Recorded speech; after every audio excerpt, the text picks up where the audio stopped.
I didn't cry when I read the email. I just sat there, in my kitchen in Boulder, Colorado, the sun barely up, the coffee still steaming, and felt something quietly snap. There was no subject line.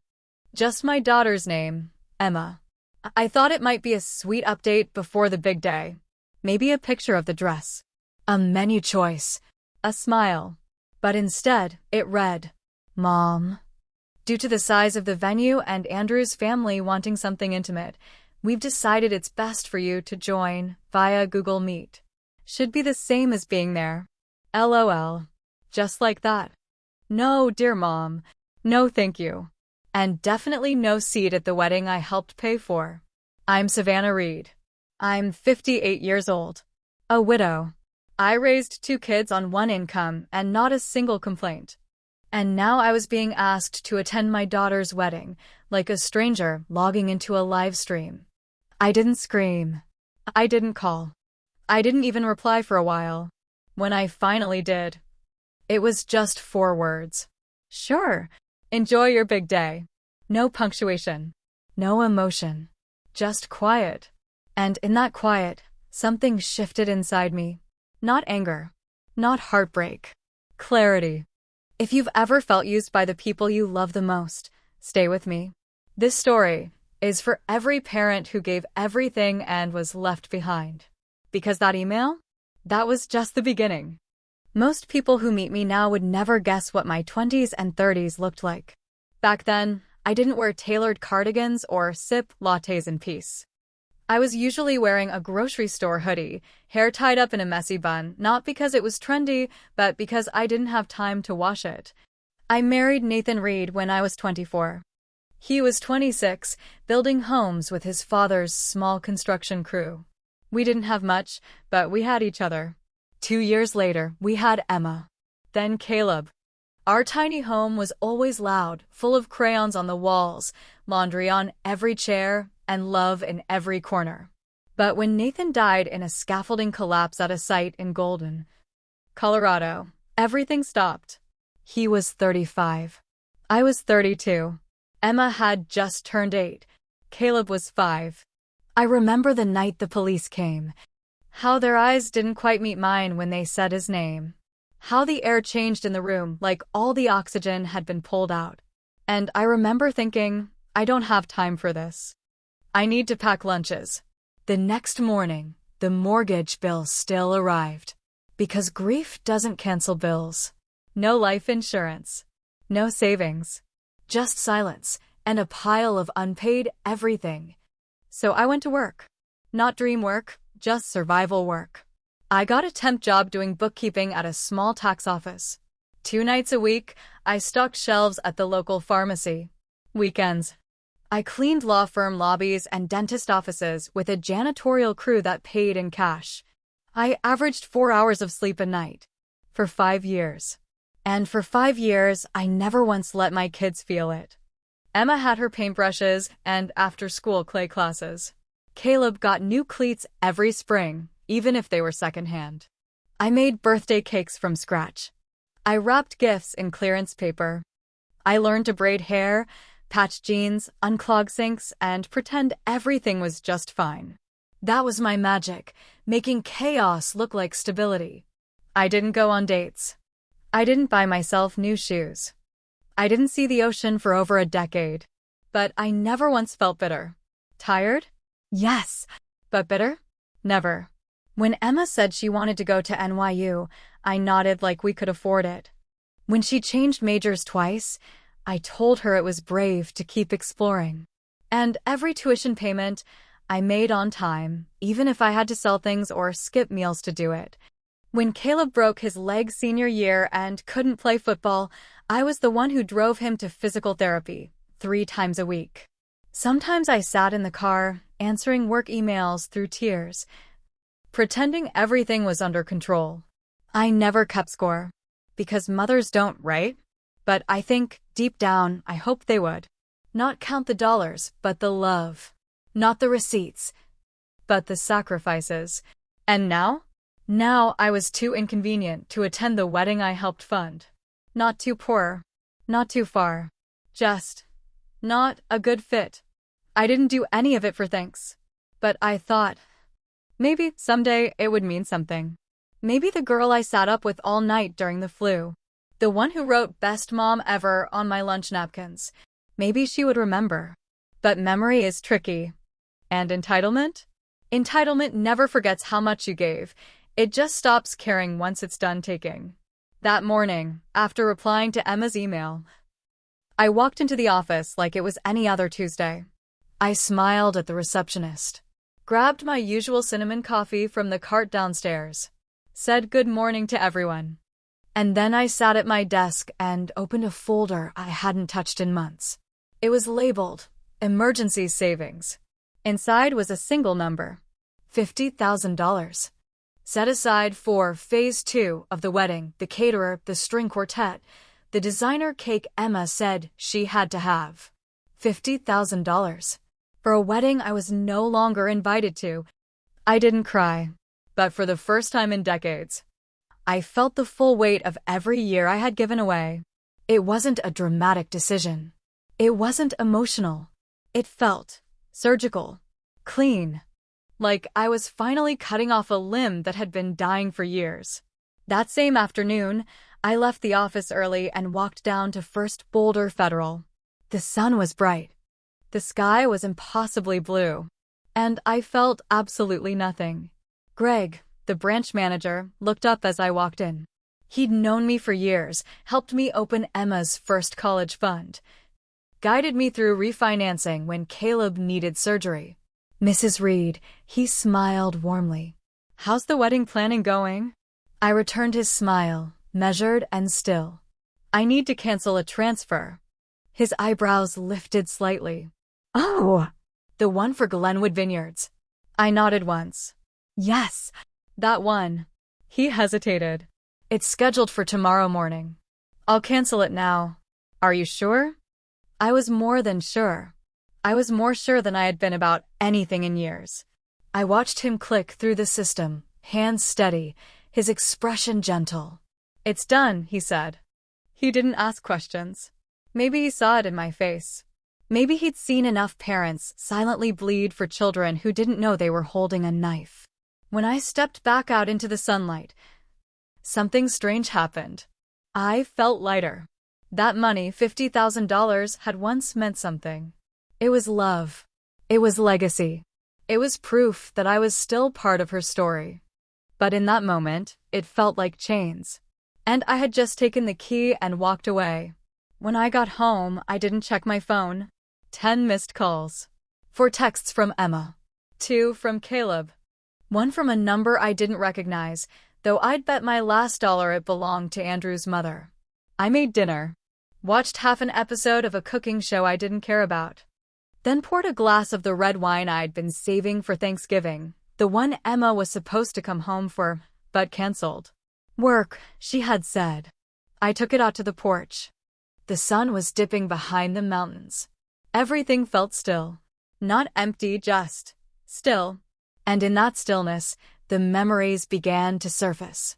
Emma's 3rd grade science project, the one we made entirely from cereal boxes because I couldn't afford supplies. Caleb's first football game, where I screamed until I lost my voice, even though I'd worked a double shift the night before. The shoes I never bought. The car I drove for 14 years. The vacations I postponed. The evenings I cried in the laundry room so they wouldn't see. I thought about the way Emma's email ended. Should be the same as being there. LOL. And it hit me not like a punch, but like a slow, cruel truth. She hadn't even realized what she was doing. I was a utility. A bank. A name on a check. Useful, until I wasn't. Around 9 p.m., the doorbell rang.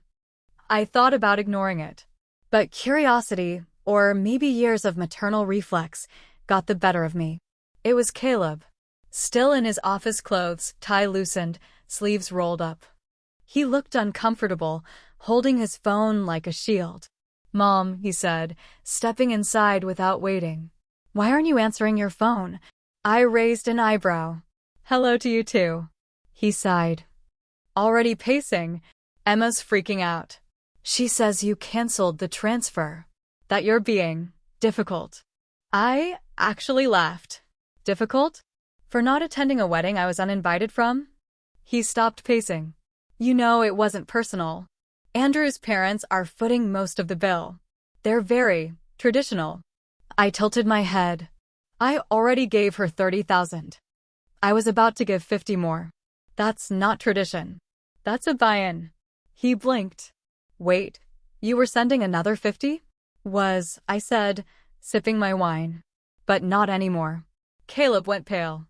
Mom, they're counting on that. Not my problem anymore. He looked genuinely baffled. She's your daughter. And I'm her mother, I said quietly. A mother who was told to stay home and watch through a screen.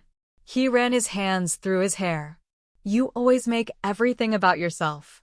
And that was it. That was the moment something in me finally broke free. Get out of my house, Caleb. What? You heard me. Get out. Mom. I've given everything I had. And I'm done being the villain in a story I wrote with love. He stood there, stunned, then turned and walked out without another word. The door clicked behind him, quiet. But it might as well have slammed. And standing there in my living room, heart racing, wine glass in hand, I realized something truly astonishing. I didn't feel guilty. I felt free. The next morning, I woke up to a war zone on my phone.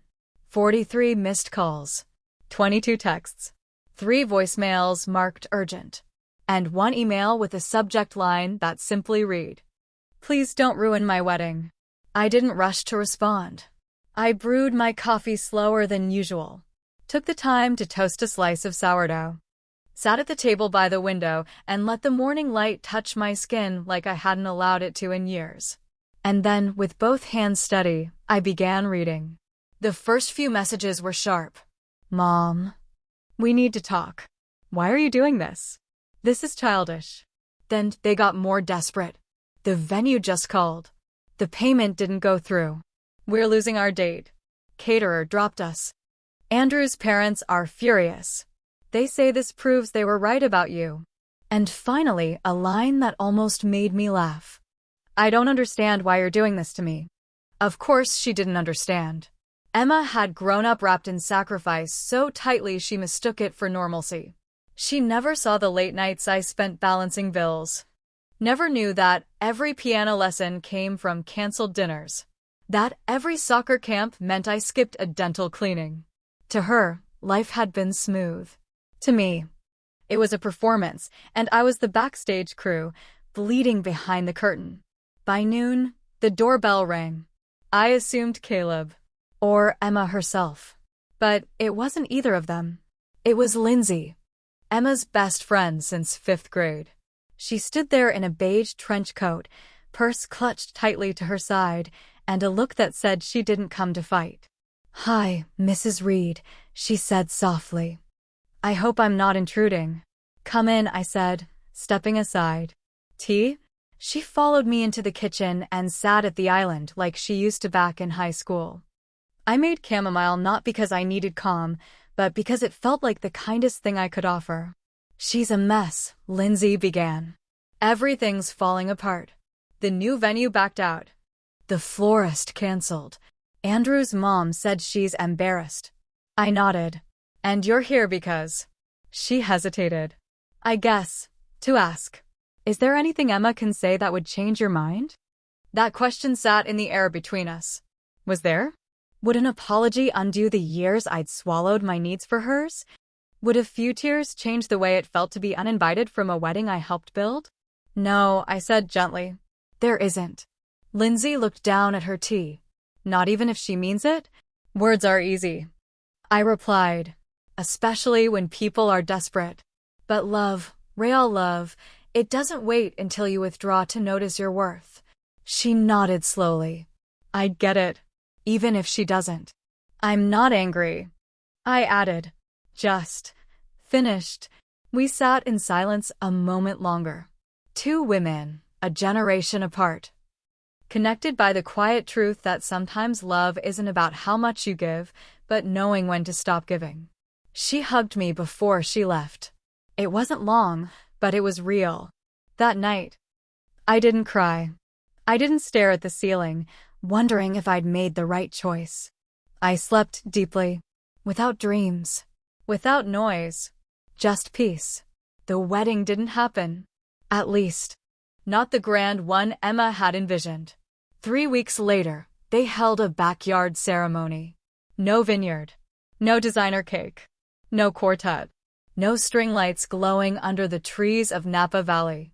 Just a modest setup in Andrew's parents' backyard, some close friends, and a small buffet under a white rental tent.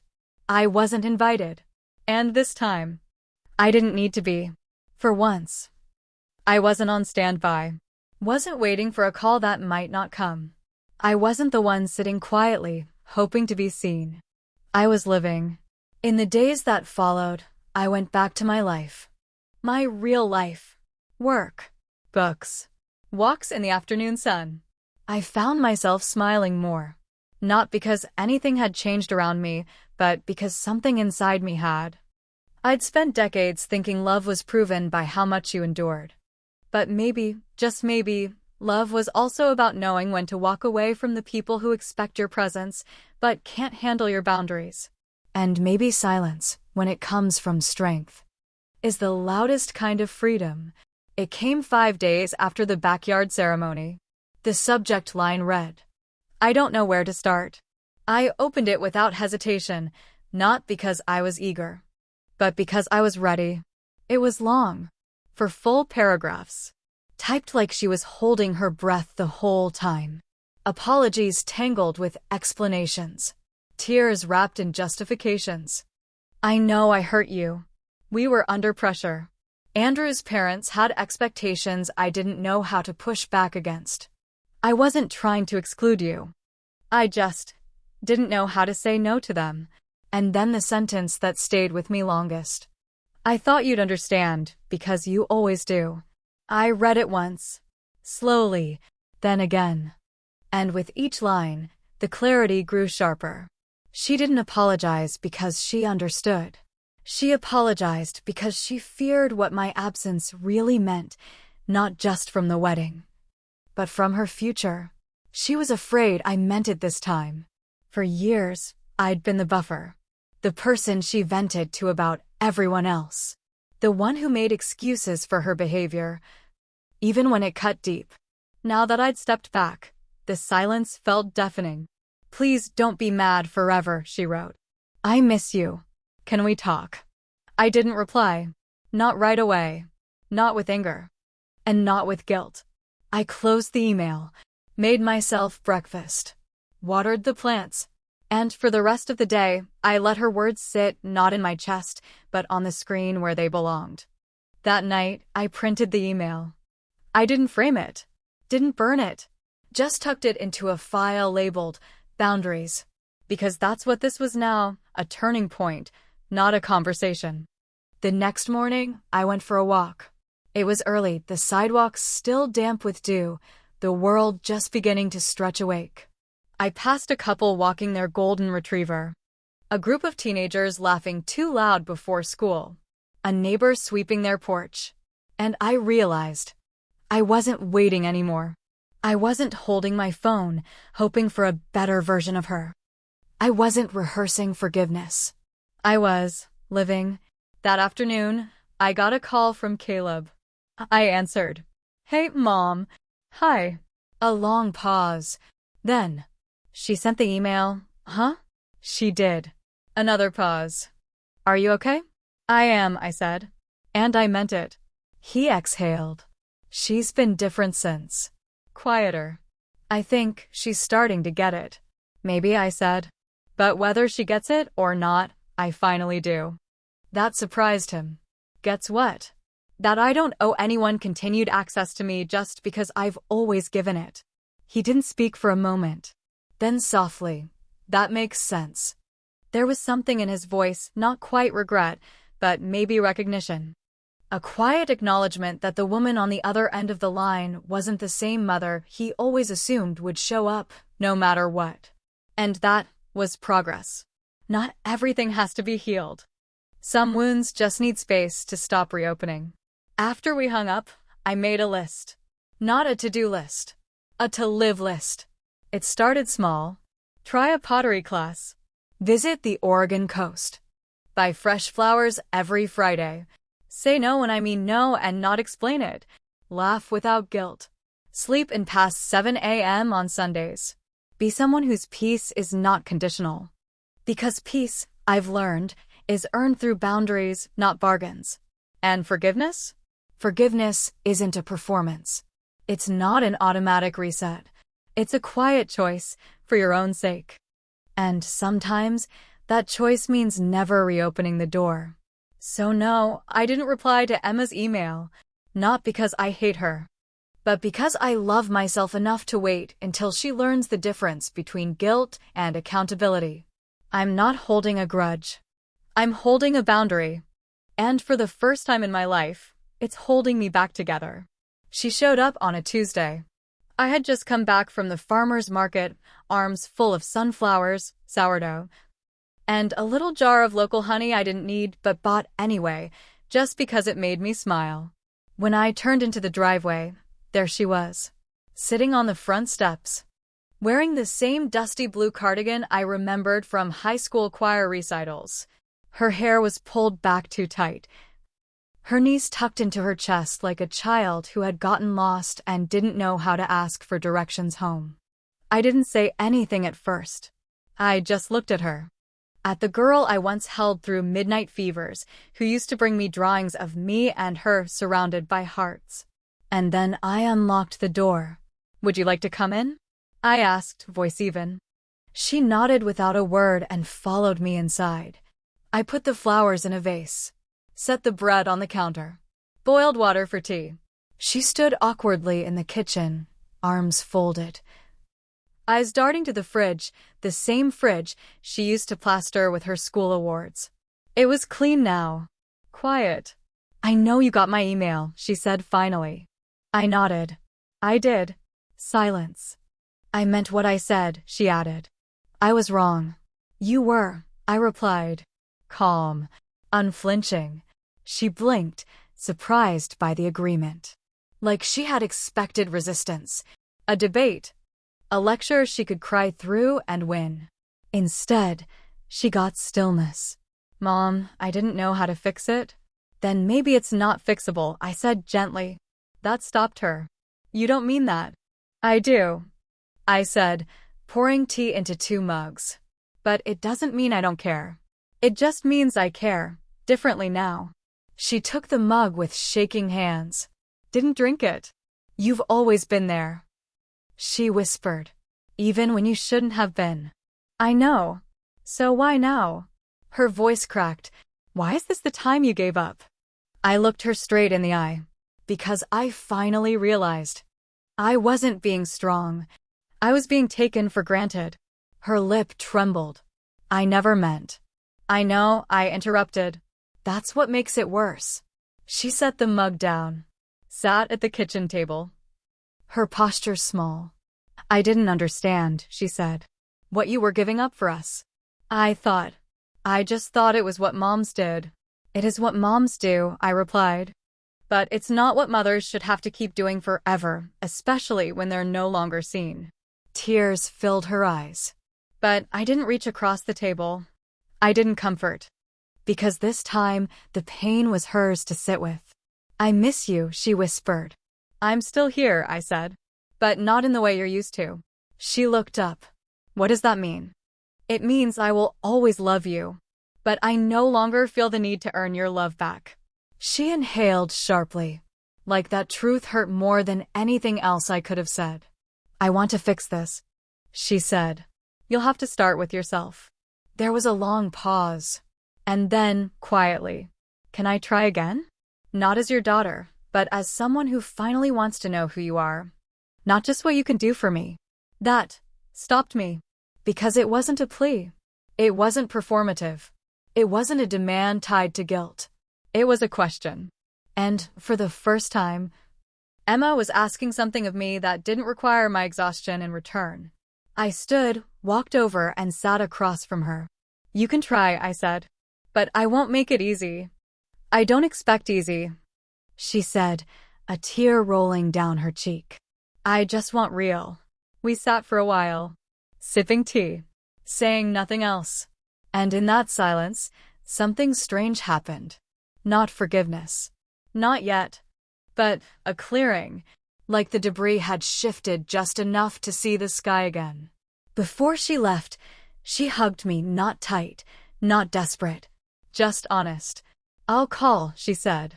"Only if you want to talk," I replied. And when the door closed, I didn't collapse. I didn't cry. I didn't rush to call anyone and replay the moment. I just stood there, one hand on the doorknob, and exhaled.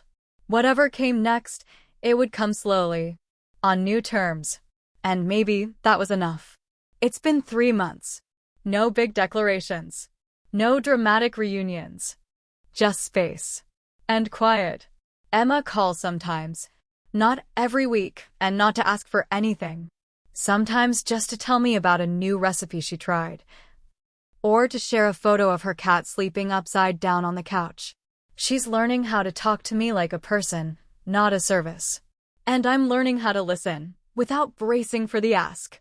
It's strange, this version of motherhood. Less sacrifice. More boundaries. Less doing. More being. I used to think parenting ended when they moved out. But really, it evolves, sometimes painfully, sometimes slowly, and sometimes beautifully if you let it. Last Sunday, I went to a pottery class. My hands trembled the first 15 minutes. Not from fear, from disbelief. Disbelief that I had time, space, and energy to shape something that wasn't for anyone but me. I made a little uneven bowl. The glaze came out cracked and the rim was crooked. It's my favorite thing in the house. Because I made it. Because it wasn't perfect. Because it didn't need to be. I keep it on the kitchen windowsill, right next to the vase of weekly flowers I now buy for myself. Bright wild flowers, unruly, full of color and no symmetry. They make the mornings feel softer. One afternoon, Caleb came by. No warning. Just knocked with a 6-pack of root beer and a bag of takeout. We sat on the back porch, like old times. He didn't bring up Emma. He didn't apologize again. He just said, "You seem lighter." And I said, "I am." He looked at me for a long moment, then asked something that surprised me. "Do you regret any of it?" The question was gentle, not accusing, just real. I thought about it, really thought. The years I gave away, the money, the sleep, the holidays spent alone, the wedding, the silence, the heartbreak. And I said, "No, I don't regret giving. I only regret not knowing where to stop." Because that's the truth, isn't it? Love isn't wrong. Giving isn't weak. But when giving becomes your entire identity, when you disappear in the act of keeping others afloat, that's not love. That's erasure. And nobody deserves to be erased. Not even by the people they raised. He didn't say anything, just nodded. And we clinked bottles and ate lo mein straight out of the box. That night, I wrote something in my journal, a new rule for myself. If my presence is negotiable, then so is my effort. If I'm only valued when needed, then I'm not valued at all. I've stopped attending relationships that require me to shrink. I don't chase connection anymore. I invite it slowly, gently, like setting a table for someone who may or may not show up. But the seat? It's no longer a given. It's earned. Not through perfection. Not through obligation. But through mutual care. Emma is learning that now. And maybe, in time, we'll find our rhythm again. Not mother and child in the old sense. Not me giving until I collapse and her taking without seeing.